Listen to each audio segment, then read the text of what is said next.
doctor of babies. Could you describe to us what your everyday job is like? Thank you very much, Rotary and Susan, President. Right. First of all, I'm a pediatrician and I also have a subspecialty of cardiology, and I have in later years gotten more and more and more into public health. So my work really rotates around about seeing babies from when they are born. In my couple of years ago, I'd go to labor ward and pick these babies. So you begin with them from labor ward and you look after them. And it's usually hard work, particularly for the first-time mothers. We have to be a combination of an auntie and a mother and a doctor and the whole bit, just to try and work with that mother about bringing up a newborn. And you see them and for routine visits. Thankfully, most children's issues are straightforward. It's just keeping them healthy rather than worrying too much about disease. Occasionally, they get unwell. When they get unwell, then you get caught up. There's a lot more emotional involvement when children are unwell compared to adults. And as a pediatrician, you learn to roll with that, with the emotions and being effectively a family doctor. So I do that as my day job. I love teaching also, particularly bedside teaching, clinical teaching rather than on the blackboard. Occasionally I have to do that. And I enjoy just being roundabout young people and students especially of medicine. Tell me a little bit about your childhood growing up. What was it like? It's still there, childhood. I'm still a child. I'm one of 10 children. My mom and dad were Catholics. I am still Catholic. So we were 10 children. I was number 2, the first boy, born in Gilgil. My dad worked for Telcom, East African Telecoms. I grew up in Gilgil until I finished in 71 and went to high school in Mother of Apostle Seminary. And I was there for 4 years, finishing my 4 years there. Went for my A-levels in Machakos, 76, 77. Then came to Nairobi and never left. I'm still here. Did you know when you were young at some point that you wanted to be a doctor, or how did that come up? Like all boys, Gilgil is a place that is it's a disciplined forces town where you have all these soldiers around you, and everybody either belongs to GSU, the paratroopers or artillery guys and so on. So growing around about those areas, you want to be a soldier, and boys have something and guns and so on. So I always wanted to be a soldier. I thought I'd work with artillery and so on. But I was also a Catholic. I was an altar boy, and my parish priest, whom I must see before anything happens to him in Ireland, he's gone back to Ireland. I always wanted to be like my parish priest, Ed Lawler, wonderful Irish gentleman. And he was kind, he was nice. He really, I see it as mentorship. He really mentored you in many, many things, behavior, living with people and so on. So I thought I wanted to become a priest, but really I think I wanted to become Ed Lawler.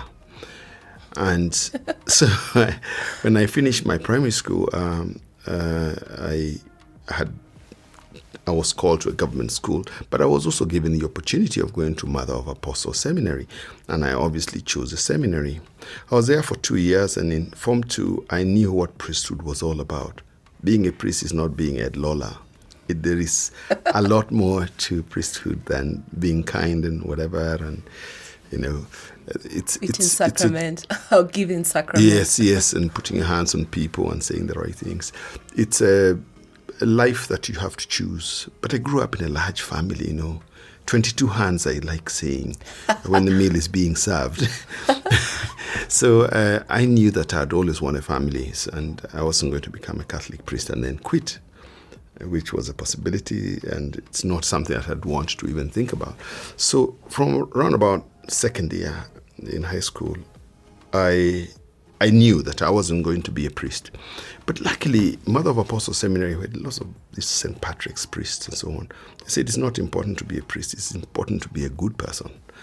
And they say that all our lives, and in fact, we felt very happy. There wasn't pressure to join priesthood, although in my class of 75, many people went to become priests. We had 2 bishops. In fact, the current bishop of Nairobi Archdiocese, Philip Anyolo, was my classmate. Wow. We lost a priest a bishop in Eldoret, who was also my classmate. But importantly was to be a good person. That was the emphasis. So I moved away from priesthood, and then I started thinking about medicine. And that was reinforced when we had one of my colleagues, the gynecologist, a professor of gynecology, came to teach on his attachment as a teacher. We all taught while waiting to go to the university. And he said, why don't you go and do physics, chemistry, and biology and do subsidiary maths? PCB is real combination for serious people. So you took that on up and you went and did that and went into medicine. But I still had an inkling that I like to be a soldier. So I do my medicine at the University of Nairobi, and I finish my internship, and I still write to the armed forces saying I would still like to join the military.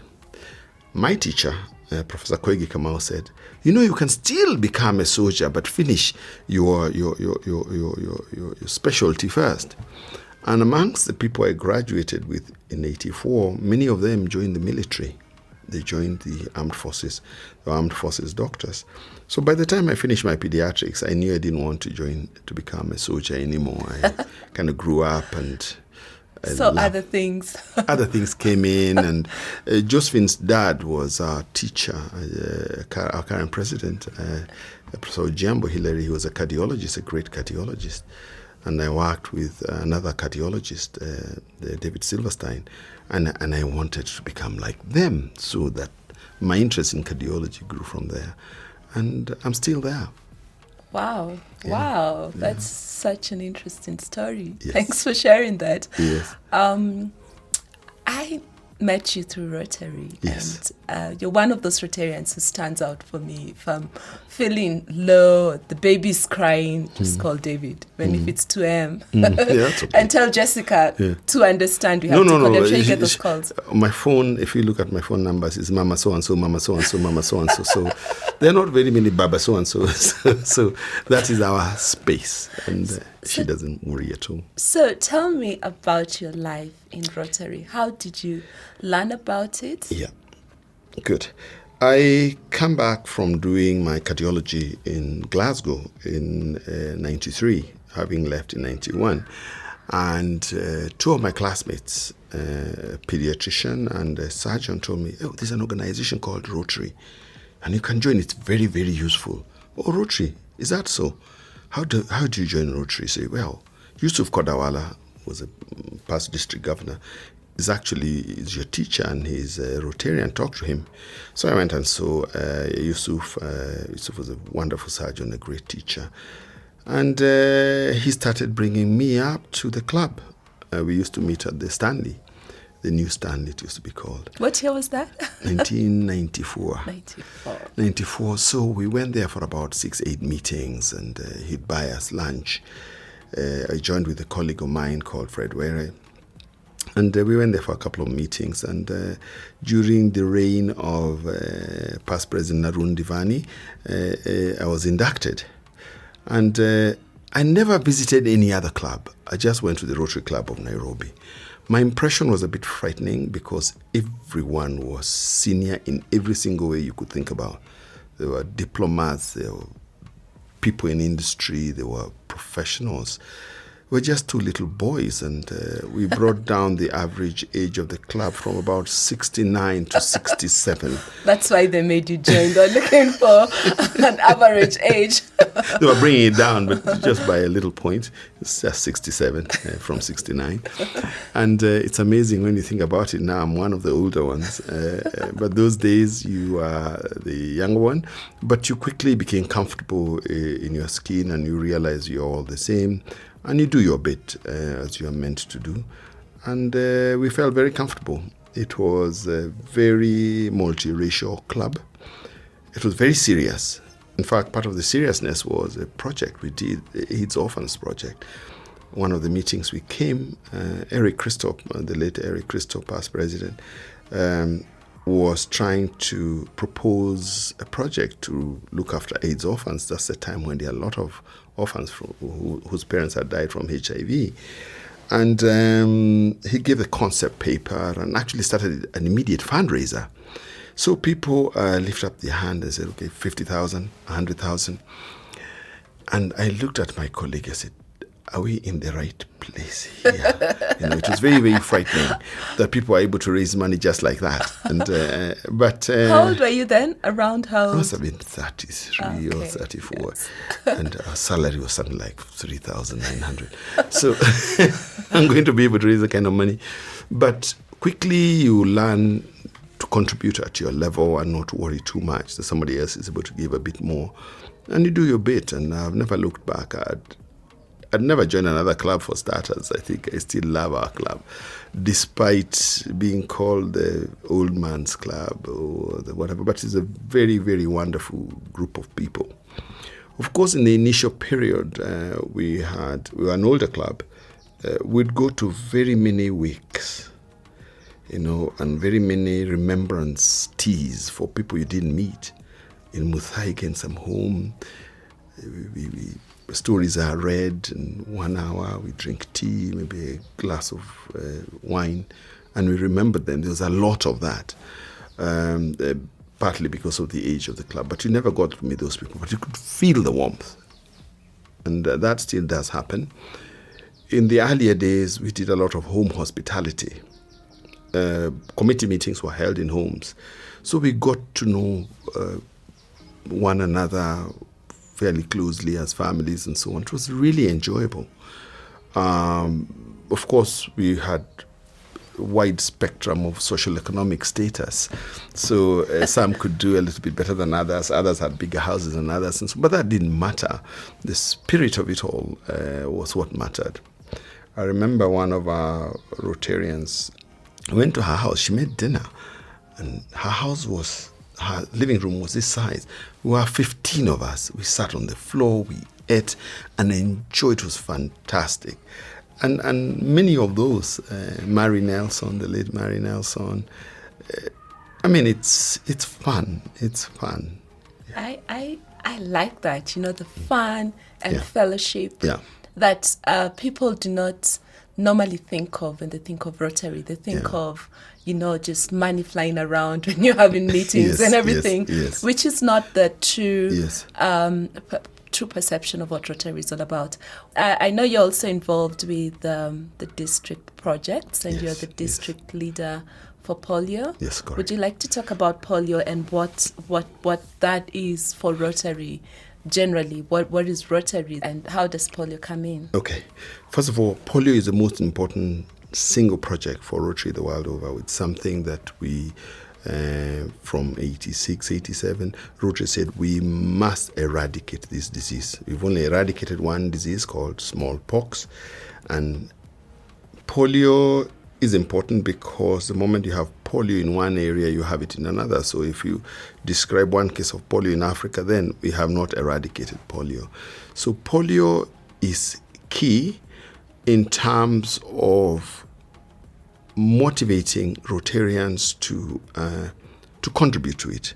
So it's advocacy for people to come for vaccinations, that they are safe. Number two is to raise money. Growing up, I saw a lot of kids with polio. They'd be walking on, they'd have all these calipers and so on, and difficulties, some of them crawling. Wheelchairs were rare. They still are rare in the rural areas. And unfortunately, as immunizations got better, people see less of that. They don't see it. So people are wondering what the fuss is all about in talking about polio. But being a country that's relatively stable, and we have surrounding countries that have instability and therefore huge movements of people, huge movements. I was telling somebody the other day that, you complain a lot in UK that you have a couple of people trying to cross the ocean to come to your place. We have them in thousands in Kenya. A couple of people just strip of water into Italy and down. Oh no, we have huge. Those populations come with all their issues, including vaccine preventable diseases and so forth. So letting people know that the danger is always there. And unfortunately, or fortunately for us, there was a case of circulating vaccine-derived polio virus described in the US in a posh hotel. Wow. And it's a very sober reminder that it can happen anywhere. And really the role of Rotary is to create awareness, to sort of try and inbuild confidence in immunizations, polio and other vaccines in general. So my work has been just to use my know-how to talk about these issues and so forth to professionals as well as Rotarians to be able to answer the technical questions, to break it down.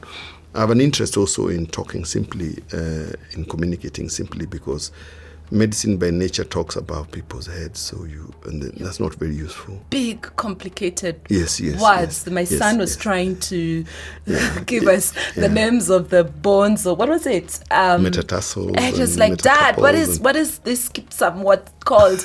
And yesterday night, and I was like, whoa, big words. But there's the one role which you talk about with polio is, demystifying, making people the awareness. Yeah. But there's also the amount of financial support that Rotary International gives towards polio. Yes. Which is done to the support financially is given to WHO. Right. Do you want to share a bit of that with us? Yes. In fact, as far as governments are concerned, polio, Rotary is seen as a big funder, big brother with money. Big brother with money. So you sit at a high table when you're talking about governments and funding from RI. But over and above the funding, it's really being on the ground. Part of the costs of administering these vaccines is trying to get people in. The moment people go, you give vaccinations in a home setting, we call those supplementary immunization activities. The whole mechanics of getting into homes and going through difficult terrain becomes very, very costly. And the need for doing those, we call them SIAs, supplementary immunization activity. Mm-hmm. The reasons why those are done is to reach people who don't come. So instead of them coming for immunization, we take the immunizations to them. But that is associated with increased costs, security and so on. And then, of course, transportation. And therefore, those things, when they happen, SIAs, is a failure of routine immunization. If routine immunization is done fully, then we will not need to do those other things. But funding is important because we are always going to have people, even in the inner city, it's not distance you're talking about. They live probably in Mukuru Kwaruben, and they don't go to the clinics for all sorts of reasons of difficulties. Others are slightly more sophisticated. They live in gated communities. They are, if you like, and forgive this word, a little ignorant about immunizations. And we all got immunizations. That's why we are here. We got immunizations of one form or the other. Of course, there are more now. So our work also is to reach those hard-to-reach populations. Hard to reach because it's difficult terrain. Hard to reach because it's a high-gated community with mbwakali and barbed wire and electric fence. So and my child is okay, we don't need the immunization. So I think Rotary does accord me that space, and that I talk about immunizations on day-to-day with mothers who are fairly educated and privileged to look after children who are of a certain maybe socioeconomic status, educational status. We get challenged, and that helps you to just get better in communicating about immunizations. So true. I know you talked about the fact that when you joined Rotary and there were fundraisers and people said they would give 100,000, which is still a lot of money today, or 50,000. And we've talked about polio and this fund that Rotary International has. Is it open for Rotarians to send money, or even members who are not Rotarians to send money to RI? And what do they need to send? Is it 50,000 or what would you say about that? They can send $1. They can send $1. 100 bob or 110 100 shillings, bob. 110 shillings. You can do that. You can send $100 a year. You can prorate that per month, which works out to very little money. And you can send as much as you like. And all you need to do is to go to Rotary International, RI, and you see giving. And anyone can give. Say, I'm giving for polio. So it's not very, very difficult. It's the need to know that we have not won the battle. We have the disease in Malawi and Mozambique that came from Afghanistan and Pakistan. So, and when we do environmental surveillance, we are still seeing things that should keep us constantly on guard.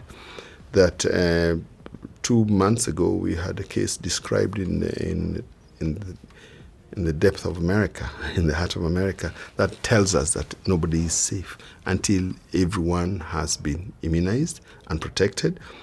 And I must quickly add that safe water and safe human waste disposal are interrelated. And a little matter there in between is sustained behavior change of hand washing with soap and water. Some of us only learnt about hand washing with COVID. Yes. So yeah, it's important for hand washing actually protects us from just about 30-40% of diseases that are transmissible by hands. A lot of colds and coughs are hand spread. So we keep our hand washing stations. Hand washing must be maintained. In fact, during the COVID times, we saw lower incidences of diarrhea or illnesses. So it's something to sustain. So sustained behavior change. It's not easy. Yeah. That's so true. So hopefully we can start in our club a Giving Tuesday, so that people can just give that's 100 bob towards towards polio. I think we need to do that. People can give, but they need to be given an easier way of being able to do it. How do we do it? How can you do it? And I think that part of projecting how you get onto the website and what you do, I think it's useful. As a subspecialist in my medical career, I've learned that the hardest thing to do is to teach your teacher. It's very hard to teach a person who should have known what you're teaching them, and they don't. So the onus is on you to make it easier for them to understand. It's not to embarrass them. It's called teaching adults. And being human. being human and humble. And I think that sometimes you don't know how to navigate. I mean, I've been on those sites many, many times. I was trying to finish up some grant reports, and I had lots of trouble. I just couldn't log in. I can't get in there. And I end up calling all sorts of people, and I've been at it for quite a long time. So I think having processes of showing people how they can pay and pay relatively easily. You can pay every month, or you can pay as one-off if you like. Or every Tuesday. Every Tuesday, yeah. Just drive it, okay. Susan. Yeah. Just to end, as Dr. David Githanga, how would you describe Rotary? I think Rotary is, to me, a relationship thing, a living thing. How do we relate to other people who are not even directly in contact with us? When we contribute money and it goes to feed somebody you don't know, I think that's a very satisfying thing. It fulfills my need for living a fuller life, I guess. I see sick people and so on, but life is not about sickness. It's about education. It's about caring for the environment. It's about generally doing things away from disease.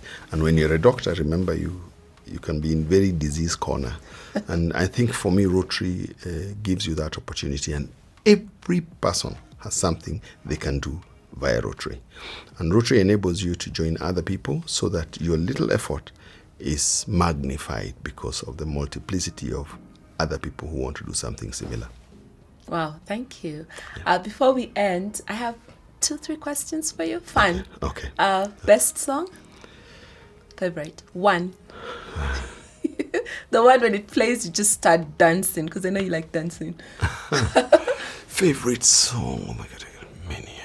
I like older music, you know. Throw any. out of left field. I think it's by Percy Sledge. When least expecting it, fate stumbles in, bringing light to the darkness. I'm getting people to sing. What a dream. I needed someone to call my own. Suddenly, out of left field. I'm done.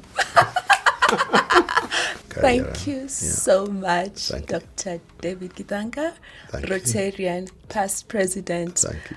Very active at the district level with polio. Thank you. Really appreciate you making time to speak to us. Thank you. And I know there's so many other things I'd like to ask you and for you to share, but we don't have enough time. I must not hog all the time. Yes. And I can talk all the time. I can talk a lot. Asante sana. Thank you, Asante. Yeah, have a lovely day. Bye-bye. Bye.